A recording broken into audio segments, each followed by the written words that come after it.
Olá, bem-vindos à parte 3 dos vídeos sobre princípios básicos do ultrassom Doppler. Nós vamos falar nesse vídeo sobre alguns princípios de hemodinâmica, apenas aqueles importantes para a compreensão do exame de Doppler.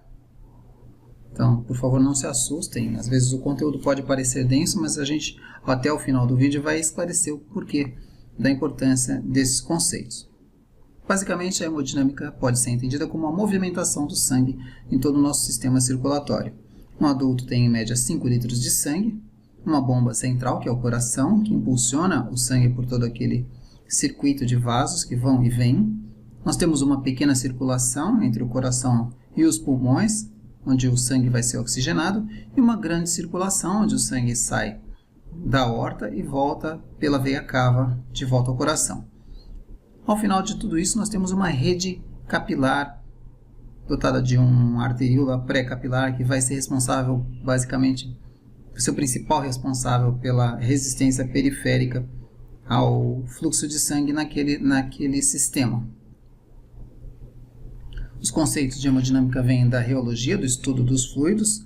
Fluidos são os líquidos e gases que assumem a forma do continente. Eles são dotados de uma massa, de uma densidade, eles têm inércia e aceleração, como qualquer matéria, e tem uma propriedade que é inerente aos fluidos, que é a viscosidade, que é uma resistência intrínseca ao fluxo. A água e o sangue têm uma densidade muito próxima, 1 grama por ml a água e 1,05 gramas por ml o sangue. A viscosidade do sangue é várias vezes maior do que a viscosidade da água. Enquanto a viscosidade da água é cerca de 0,069 poise, a do sangue é de 0,0350 poise. Num paciente com policitemia, essa viscosidade é bem maior, e num paciente anêmico, a viscosidade diminui. Os fluidos, o sangue no caso, eles se movimentam no sistema por uma diferença de pressão. Pressão é força por unidade de área. Então você tem que ter um gradiente de pressão para que o sangue se movimente. O sangue arterial tem atrás a bomba do coração. Quando na sístole ele aumenta bastante a pressão, esse gradiente de pressão é maior, o fluxo é mais rápido. Na diástole, o gradiente de pressão diminui. Se tiver um fluxo de baixa resistência, vai ter uma velocidade menor do que na sístole. Se tiver uma resistência periférica muito alta, esse fluxo pode virtualmente parar durante a diástole. Então, sempre para ocorrer fluxo é necessário haver uma diferença de pressão, um gradiente de pressão. E o fluxo sempre vai da área de maior pressão para a área de menor pressão. O volume de fluxo ele é diretamente proporcional a essa diferença de pressão, esse gradiente de pressão. Ele é inversamente proporcional à resistência ao fluxo. Quais são os fatores que influenciam na resistência ao fluxo? Como a gente já falou, é a viscosidade do fluido, no caso a viscosidade do sangue. Quanto mais viscoso, um paciente com policitemia, como usamos no exemplo, ele vai ser mais viscoso do que num paciente anêmico, por exemplo. Do diâmetro do vaso, quanto maior o calibre daquele vaso, menor a resistência ao fluxo. Do comprimento do vaso, sim, o comprimento do vaso ele influencia na resistência ao fluxo.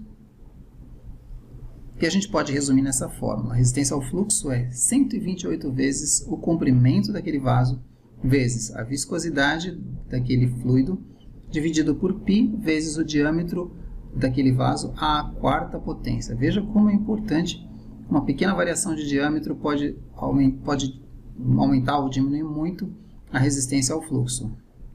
Colocando o volume de fluxo como a diferença de pressão sobre a resistência, nós temos que o volume de fluxo ele é diretamente proporcional. Então, a diferença de pressão ele é diretamente proporcional a π vezes o diâmetro à quarta potência, e ele é inversamente proporcional ao comprimento do vaso e à viscosidade do fluido.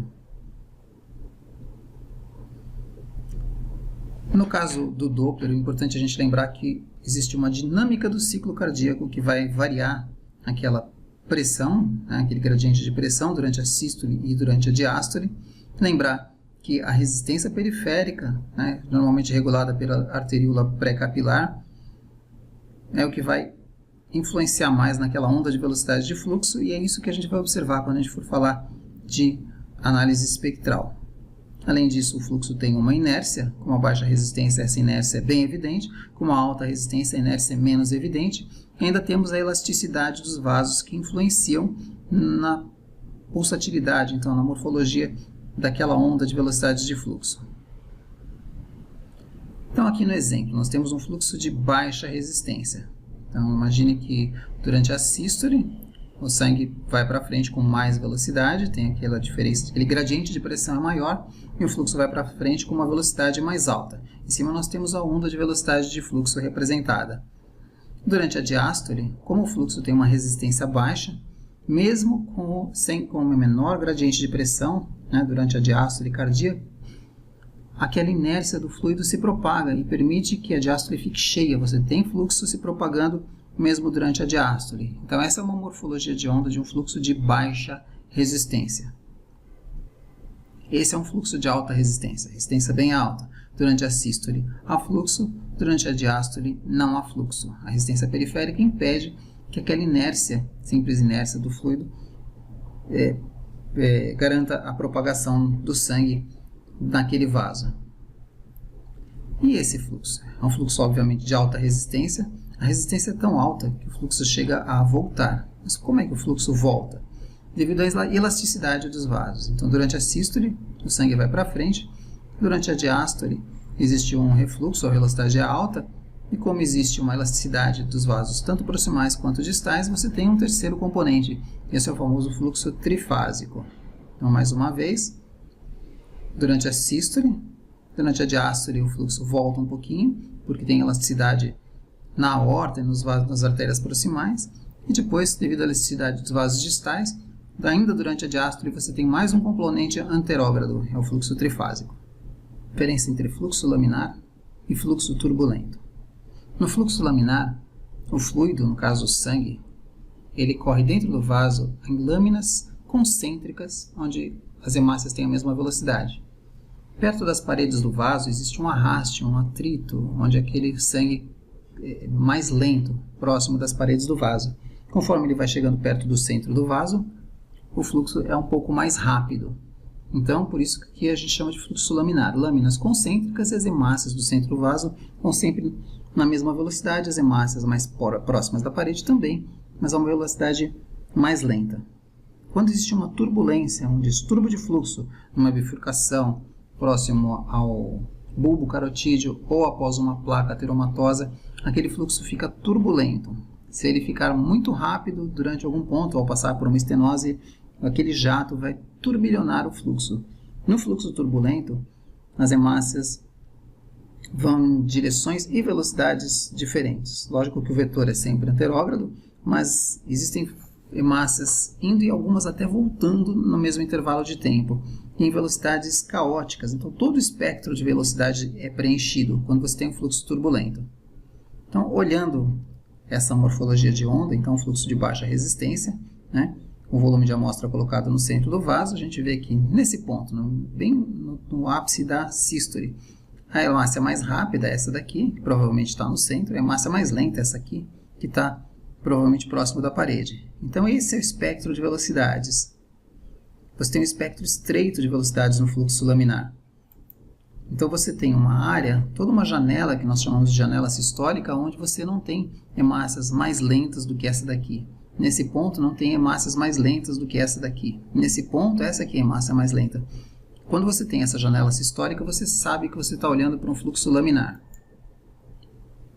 Aqui nós temos um fluxo laminar com um pequeno volume de amostra. Então tem esse espectro de velocidades. Aqui você tem um fluxo também laminar, olha, mas o volume de amostra está maior. O que aconteceu aqui? Eu coloquei o volume de amostra pequenininho dentro do vaso. Olha a importância da gente ter um pequeno volume de amostra quando você quer diferenciar o fluxo laminar do fluxo turbulento. Se eu extrapolar o volume de amostra e passar a pegar fluxos mais próximos da parede, ou todos os fluxos, eu vou ter um espectro de velocidade maior, mas eu ainda tenho uma janela sistólica aqui, então eu sei que esse fluxo é laminar. Diferente do fluxo turbulento, aqui é um fluxo pós-estenótico, onde eu tenho uma velocidade aumentada, aqui superando os 400 centímetros por segundo, e o fluxo totalmente turbilhonado, com hemácias em todas as velocidades aqui no que sei onde deveria estar a janela sistólica, se fosse um fluxo laminar, e até no meio da sístole algumas hemácias voltando e com uma velocidade considerável. Então, claramente, temos aqui um fluxo turbulento. Quando que a gente tem fluxo turbulento? Quando nós temos distúrbio de fluxo. Uma das causas de distúrbio de fluxo, que a gente está sempre procurando nos exames de Doppler arterial, são as estenoses. Então, o fluxo passou por uma área mais estreita, ele vai aumentar a velocidade e vai turbilhonar o fluxo logo após essa passagem. Falando de estenose, volume de fluxo versus estenose. Qualquer estenose altera o volume de fluxo? Pense um pouco. A estenose vai aumentar a velocidade. O que acontece com o volume de fluxo? Eu já vou responder. Existe um mecanismo de compensação. Esse gráfico é excelente, só que você tem que olhar ele ao contrário, de trás para frente. Imagine que você tem uma carótida interna com 5 milímetros de diâmetro. Esse é o volume de fluxo que passa quando ela tem 5 milímetros de diâmetro. Aí você colocou uma placa que obstruiu, deixou 20% daquela carótida ocluída. Você tem um pequeno aumento da velocidade, esse gráfico em vermelho, né, essa linha vermelha no gráfico, é a velocidade de fluxo, a linha preta é o volume de fluxo. 20%, aumentou um pouquinho só a velocidade, já compensou o volume. 30% de estenose, a velocidade aumentou um pouquinho mais, o volume se manteve. Quando chegar em 50% de estenose, essa velocidade dobra, mais que dobra. A partir desse momento, não a partir desse momento. Aqui você ainda tem o fluxo mantido. Só quando chegar aqui no 70% de estenose, que você vai ter aquele aumento de velocidade, vai perder a capacidade de manter aquele volume de fluxo. Então, muitas vezes você tem um paciente com um grau de 60%, quase 70% de estenose, ele ainda é assintomático, porque o simples aumento da velocidade naquele vaso compensa o volume de fluxo.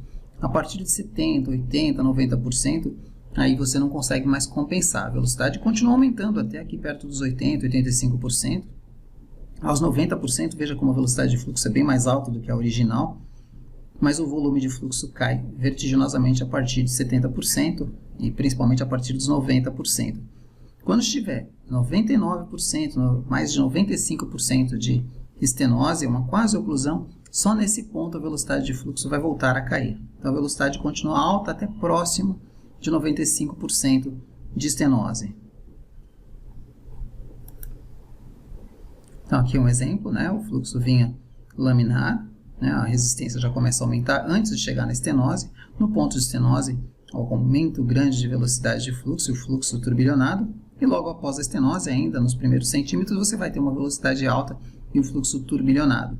Se a estenose for importante, isso é assunto para outro vídeo, o fluxo pode perder tanto amplitude quanto aceleração.